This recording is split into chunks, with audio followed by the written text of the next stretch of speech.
At its peak, WeWork was worth $47 billion. It was hailed as the future of work, a revolutionary company that claimed it would reshape how the world lives, works, and connects. Then, almost overnight, everything collapsed. In less than a year, that $47 billion dream was reduced to financial wreckage. Investors panicked. Employees watched their stock options turn to dust. And one of the most hyped startups in modern history became a global humiliation. This was not a slow decline. There was no long warning period, no gradual loss of relevance.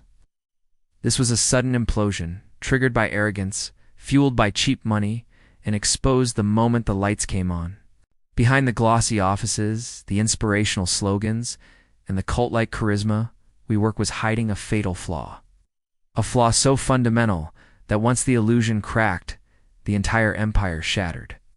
What followed was one of the most brutal collapses Silicon Valley has ever witnessed. And it all started with a lie that everyone wanted to believe. Before the collapse, WeWork was not just a company, it was a movement. Founded in 2010. WeWork entered the market at the perfect moment when startups were exploding, freelancers were everywhere, and the traditional office suddenly felt outdated. While old landlords sold square meters and long-term leases, WeWork sold something far more seductive: belonging. Walk into a WeWork location in its early years, and it didn't feel like an office. It felt like the future. Glass walls, exposed concrete, free-flowing coffee, founders brainstorming at communal tables, startups pitching ideas in hallways, carefully engineered sense that something important was always happening just one desk away. At the center of it all stood Adam Neumann, charismatic, visionary, and endlessly confident. He didn't describe WeWork as a real estate company. He described it as a tech-powered platform for human connection, and people believed him. Investors didn't just buy into the business, they bought into the story. By the mid-2010s, WeWork was expanding at a breathtaking pace. Cities, countries, continents. Each new location reinforced the illusion of inevitability. Growth became the proof. Scale became the strategy. Then came the ultimate validation: SoftBank. With billions of dollars pouring in, WeWork's valuation skyrocketed. Every funding round pushed it higher: 10 billion, 20 billion, then far beyond what traditional logic could justify. To the outside world, WeWork looked unstoppable. To insiders, it felt like riding a rocket ship with no brakes. But what no one wanted to ask, not founders, not investors, not the media, was a simple question. What was actually holding this empire up? And what would happen if the growth ever stopped? This is where everything went wrong. Not with a scandal, not with a market crash, but with a single, fatal assumption hidden at the core of WeWork's business model. WeWork believed it had escaped the rules of real estate. On paper, the company looked like a technology platform: flexible memberships, short-term commitments, a frictionless experience for modern workers. But behind the glass walls and minimalist design, WeWork was doing something brutally old-fashioned. It was signing long-term, fixed lease obligations, often 10 to 15 years, on some of the most expensive real estate in the world. Then it turned around and sold that space back to customers on monthly, cancel-anytime contracts. That mismatch was not a detail. It was the bomb. As long as growth was accelerating, the flaw stayed hidden. New members covered old leases. New cities masked losses in older ones. Scale became the excuse for ignoring basic economics. At the center of this strategy was Adam Neumann, a leader who genuinely believed that scale itself could rewrite the rules. He argued that once WeWork became big enough, occupancy would always rise, demand would always follow, and the risk would somehow disappear. Investors reinforced that belief. Fueled by billions from SoftBank, WeWork was pushed to expand faster, sign bigger leases, and lock itself into even more long-term commitments. Profitability was dismissed as outdated thinking. Losses were reframed as investment in community. But real estate does not care about vision. When demand slows, leases do not renegotiate themselves. When members leave, rent is still due. And when growth stops, the entire structure collapses under its own weight. This wasn't a leadership style issue. It wasn't a branding problem. It was a structural flaw, one that guaranteed disaster the moment the market stopped believing the story. And that moment was coming far sooner than anyone expected. The backlash was instant, and it was brutal. The moment WeWork filed its IPO prospectus, the illusion collapsed in public view. What was supposed to be a victory lap turned into a global autopsy. Investors didn't see a revolutionary tech company. They saw staggering losses, chaotic governance, and a business model bleeding cash. Financial media went into attack mode. Headlines mocked the company's language. Analysts tore apart its numbers. Commentators questioned how a firm losing billions of dollars could ever justify its valuation. Within days, the IPO filing became one of the most dissected documents in Silicon Valley history. Social media exploded. Twitter threads went viral, line by line ridiculing the prospectus. Memes flooded the internet, comparing WeWork to a motivational cult disguised as a startup. Influential voices in tech and finance openly laughed at the idea that this was a technology company. What made it worse was the spotlight on Adam Neumann. His personal behavior, once celebrated as eccentric genius, was now framed as reckless excess. Stories about private jets, lavish spending, and conflicts of interest dominated the conversation. The narrative flipped almost overnight from visionary founder to symbol of unchecked startup arrogance. Even longtime supporters began to distance themselves. Confidence evaporated. Potential investors pulled back. The valuation that once seemed untouchable started collapsing in real time. Inside the company, panic set in. Employees watched the headlines refresh by the minute. Executives scrambled behind closed doors, and the market delivered a clear verdict. This wasn't a misunderstanding. This wasn't bad press. It was a public rejection. WeWork had gone from the future of work to a cautionary tale, and the fall had only just begun. The collapse of WeWork was not a matter of opinion. It was written in numbers, and those numbers were devastating. At its peak, WeWork commanded a valuation of $47 billion. Within months of its failed IPO attempt, that figure was slashed to less than $8 billion. In under a year, nearly $40 billion of perceived value evaporated. But valuation was only the surface.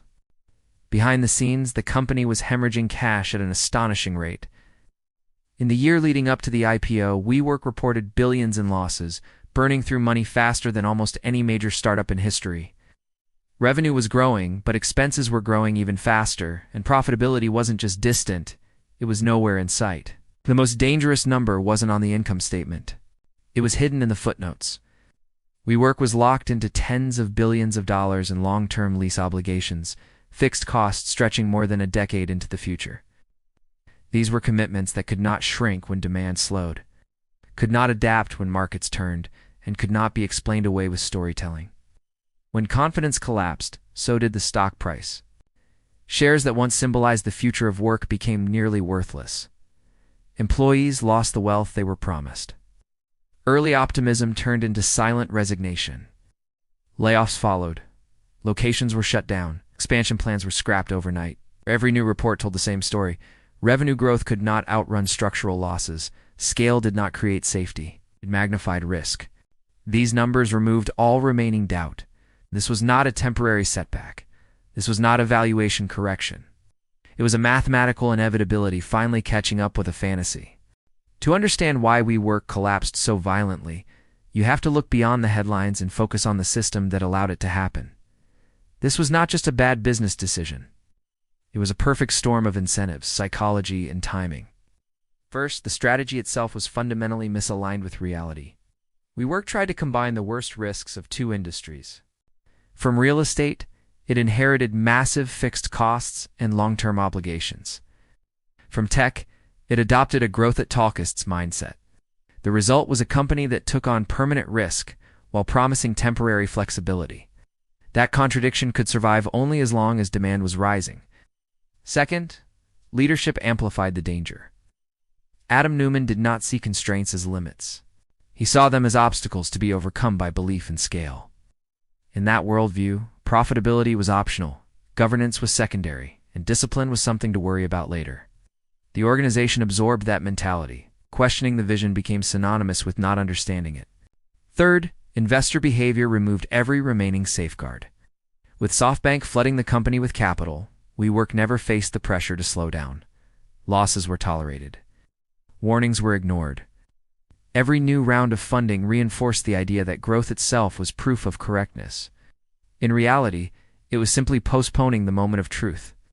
Fourth, storytelling replaced accountability. WeWork mastered the language of purpose, community, and transformation. These narratives were powerful enough to distract from basic financial questions. When a company convinces the market it is changing the world, traditional metrics suddenly feel irrelevant. That illusion worked until public scrutiny made it impossible to maintain. Finally, timing turned a fragile structure into a disaster. The moment capital markets tightened and risk tolerance evaporated, WeWork lost the oxygen it depended on. Growth slowed. Investors demanded clarity. And without endless new money to cover old commitments, the math collapsed instantly. This is the most important lesson of the WeWork story. The company did not fail because people stopped wanting flexible offices. It failed because its business model required eternal optimism in a world that eventually demands proof. When reality arrived, it arrived all at once. And when that happened, no amount of branding, vision, or charisma could stop the collapse. When the illusion finally shattered, leadership did not survive the fallout. Inside WeWork, emergency meetings replaced visionary speeches. Boardrooms that once celebrated hypergrowth were suddenly focused on damage control. And at the center of the storm stood Adam Neumann, now seen not as an asset, but as a liability. The decision came quickly. Neumann was forced to step down as CEO, stripped of control over the company he helped build. The charismatic founder who once commanded rooms with confidence exited under pressure, leaving behind a leadership vacuum and a deeply shaken organization. What followed was brutal. Executives were replaced. Teams were dissolved. Thousands of employees were laid off as the company fought to survive. Expansion plans were canceled overnight. Ambitious projects were quietly abandoned. Entire departments disappeared as WeWork shifted from growth obsession to sheer survival. The message was clear. The era of unchecked ambition was over. Behind closed doors, investors took control. Cost-cutting became the new strategy. Discipline replaced vision. Every decision was now filtered through one question: how long could the company stay alive? No leader emerged untouched. Reputations were damaged. Careers were derailed. A once celebrated startup became a warning whispered across Silicon Valley. The collapse didn't just destroy a valuation. It dismantled a power structure built on belief rather than fundamentals. WeWork was no longer chasing the future of work. It was fighting against its own past. The collapse of WeWork offers lessons far more uncomfortable than most founders or investors want to admit. The first lesson is simple but brutal. Growth does not fix a broken model. Scaling faster does not erase structural risk. It amplifies it. WeWork didn't fail because it wasn't big enough. No, because becoming bigger only made the consequences bigger. The second lesson is about storytelling. Vision matters. Narrative matters. But when storytelling replaces discipline, reality eventually pushes back. WeWork proved that you can sell a dream to employees, investors, and the media, but you cannot sell it to the balance sheet. At some point, numbers demand answers. The third lesson is leadership accountability. Charisma is not governance. Confidence is not strategy. When leaders surround themselves with belief instead of skepticism, mistakes are no longer challenged. They are accelerated. WeWork's culture rewarded agreement, not scrutiny, and that made failure inevitable. Finally, the most dangerous lesson of all: markets can stay irrational long enough to reward the wrong behavior. For years, WeWork was celebrated precisely because it ignored traditional rules. That applause delayed the collapse, but it also guaranteed that when the fall came, it would be catastrophic. This is why the WeWork story still matters. It is not about offices. It is not about one founder.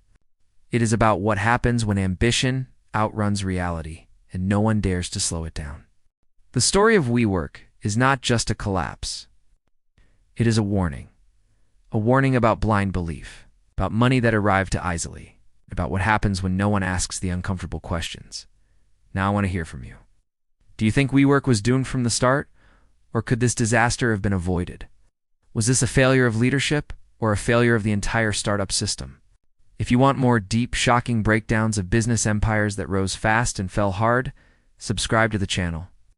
And tell us in the comments which company you want us to dissect next, because some empires don't collapse quietly. They collapse in front of the entire world.